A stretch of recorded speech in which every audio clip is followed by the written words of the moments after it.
હલાલભાઈ નાસ્તો કરી. તું મને અત્યારના શું કામ નાસ્તો કરાવે? કેમ? આ 20 રૂપિયાની ઇમ્પોર્ટન્ટ મેં માવો ખાધો ને, હવે હું નહીં કાઢું એટલે. ના ના ભાઈ એવું કાઈ ન હોય.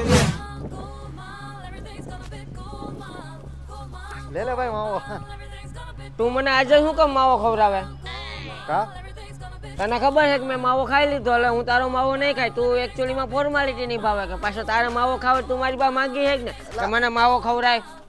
એવું કઈ ન હોય બાપા. શું છે બહુ શું ભાઈ? ભાઈ ચા વાળો આવે, હાલ ચા પીએ. એટલે ભાઈ હું ચા નહીં પી શકું. લે કા મેં માવો ખાઈ લીધો ને એટલે. તો થૂકી નાખ. તને ખબર હતી કે સા વારો આવે તો મને માવો ન ખાવા દેવાય? ના પડે ને કે સા વારો આવે. લા એવું કઈ હોય મગજમાં વાત કરે એ મને ખબર છે તારે મને ચા નતો પીવા દેવો.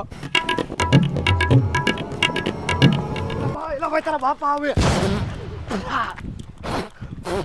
હા બેટા તે મને બચાવી લીધો. મસ્તી કરતા હતા.